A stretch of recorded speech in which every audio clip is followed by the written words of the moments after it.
Bom dia, galerinha do oitavo ano. E a aula de hoje nós vamos ver nós iremos relembrar um pouquinho sobre a Lua, suas fases, seus eclipses, certo? Mas o que a gente vai ver é um pouquinho da vista da física, um pouquinho de efeitos da gravidade e vamos perceber essas relações, certo? Então, assim, um pouquinho das características da Lua. Todo mundo sabe que a Lua, ela é o único satélite do planeta Terra, certo? Ela é um astro que não tem luz própria.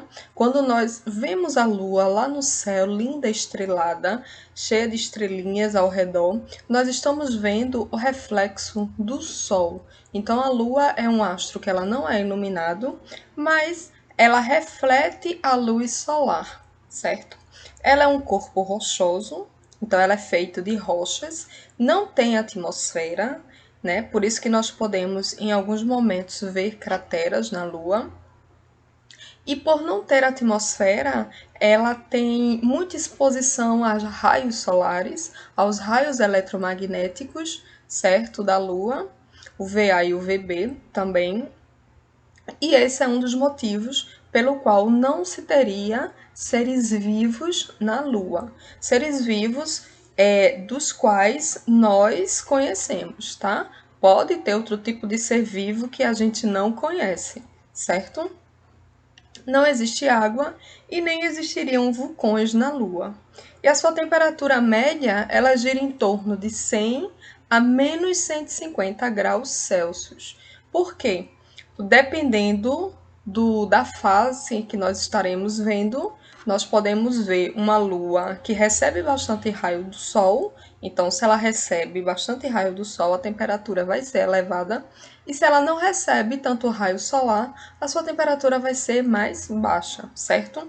Então, nós temos essas variáveis em relação à lua, ok? Os seus movimentos. A Lua, ela faz um movimento em relação ao próprio eixo. E esse movimento nós chamamos de rotação. Então, ela gira em torno dela mesma, certo? Esse é o primeiro movimento. O segundo movimento da Lua é o movimento de translação. Além dela girar em torno dela mesma, ela gira em torno do Sol.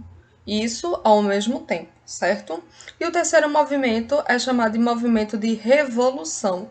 A Lua, ela gira em torno dela mesma, em torno do Sol e ela também gira em torno da Terra. Então ela faz esses três movimentos ao mesmo tempo. E esses movimentos fazem com que ela permaneça, certo? Na sua órbita. E esses movimentos também são por causa do efeito gravitacional. Então, a ação da gravidade do Sol e da Terra fazem com que a Lua fique presa nesses três movimentos, ok? Por que esses movimentos? Aliás, por que não? Como acontecem esses movimentos, a Lua, ela também tem as suas fases, os seus dias. Então, a fase que nós estamos vendo da Lua vai depender da amplitude do movimento e da altura desse movimento no céu. Então, dependendo dele, nós vamos ver a Lua na fase cheia, a Lua na fase crescente, na minguante ou na fase nova, certo? Esses movimentos eles se modificam de 7 em 7 dias e após 7 dias a gente vai ver a Lua de uma forma diferente. E essa forma diferente vai dar a fase diferente da Lua, certo? Então a gente tem que ter na cabeça que a Lua, como ela faz esses três movimentos, então ela também tem um mês lunar bem parecido com a Terra, certo? Dura aproximadamente 28 dias, ok? A revolução dela. E de 7 em 7 dias a gente vai ver a Lua num ponto diferente e numa face diferente. Então, de 7 em 7 dias nós vamos ver fases da Lua diferente, ok? Então, nós temos aqui, prestem bastante atenção nesse desenho aqui, acompanhe com o mouse, certo? Aqui a gente pode ver o eixo do Sol, da Lua e da Terra. Eu vou começar aqui pela Lua nova, certo? Então, observem aqui o planeta Terra. Na Lua nova, nós não conseguimos ver a face iluminada do Sol, da Lua em relação ao Sol. Nós vemos a face escura, certo? Por isso que nós vemos só um vestígio da Lua. E quem consegue ver a Lua nova é quem está aqui nesse hemisfério aqui, ó. Nesse hemisfério que está iluminado pelo Sol. Quem está aqui no hemisfério que não está iluminado pelo Sol, no hemisfério não, na porção, né? Na porção que não está iluminada pelo Sol, não consegue ver essa Lua nova, certo? Então, nem toda a população do mundo consegue observar a Lua nova, certo? Só quem está nessa porção aqui, ok? Então, a Lua, ela gira em sentido horário, o giro dela vai ser assim, nesse sentido, certo? Então, só quem consegue ver a Lua nova é quem está nessa porção aqui. Continuando o sentido, agora, a Lua, quando estiver em quarto minguante, certo? Ela vai estar nessa posição aqui em relação ao planeta Terra e em relação ao Sol, ok? Então, todo mundo que estiver aqui nessa área mais posicionado acima, né, do planeta Terra, conseguirá ver a Lua em quarto minguante. E por que quarto minguante? Porque nós vemos só um quarto da Lua, certo? Então vamos ver apenas a parte da Lua que estiver sendo refletida pelo Sol. Então a gente só vê essa porçãozinha aqui da Lua, ok? Continuando o giro da Terra, a Lua continua em movimento. Quando ela chega mais ou menos nessa posição aqui, ela está cheia.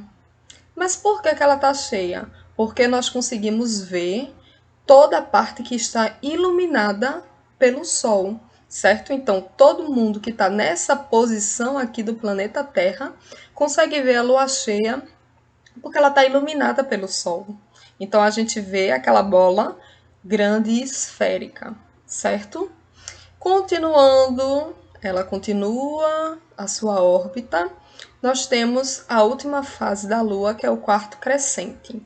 Então, quem observa o quarto crescente é quem está nessa posição aqui do planeta, ok? E por que quarto crescente? Porque ela vai ver essa parte aqui crescendo. Então, ela vai ver a parte iluminada crescendo cada dia um pouquinho mais, certo? E continuando, a Lua, ela volta a ser Lua nova. Então, dependendo da posição do Sol, da Lua e das pessoas que estão e do ponto do planeta Terra, nós vamos ter uma Lua diferente a cada 7 dias, ok? Continuando aqui. Os eclipses, eles são fenômenos que ocorrem dependendo da posição entre a Lua, a Terra e o Sol. Muitas vezes dá para ver bastante bem o eclipse quando os astros eles estão bem alinhados. Então, quando ele está bem alinhadinho em relação ao outro, a gente vê um eclipse. Esses eclipses podem ser eclipses lunares e eclipses solares. Como é que acontece um eclipse lunar? Observe aqui o mouse, certo? Acompanhe aqui com o mouse. Então, num eclipse lunar, o Sol, astro luminoso, ele vai iluminar a Terra, só que a Lua está escondidinha aqui atrás da Terra. Quando a Lua está nessa posição aqui, a gente pode perceber um eclipse total. Às vezes a gente percebe um eclipse parcial, é quando a Lua está nessa posição aqui que eu estou mostrando no mouse, ou quando a Lua estiver nessa posição aqui. Então, eclipses parciais são quando ela está em posições que dá para refletir um pouco da luz do Sol. E eclipse total é quando a Lua está aqui realmente atrás da Terra, bem na sombra da Terra, certo? Então, essa configuração aqui é de um eclipse lunar. Nós também teremos, ou temos, poucos, mas temos o eclipse solar. O eclipse solar é mais difícil de ser visto, certo? mas ele pode acontecer rapidamente e raramente. No eclipse solar, nós temos aqui a configuração do Sol, a Lua, que está entre o Sol e o planeta Terra. E quem vê o eclipse solar são as pessoas que estão aqui, ó, nesta posição do planeta. Então, o que é que acontece? A Lua, ela cobre parte dos raios solares. Ela não chega a cobrir todo o raio solar, certo? Mas ela cobre uma parte dos raios solares. E isso faz com que em alguns pontos da Terra fique um pouco na penumbra, certo?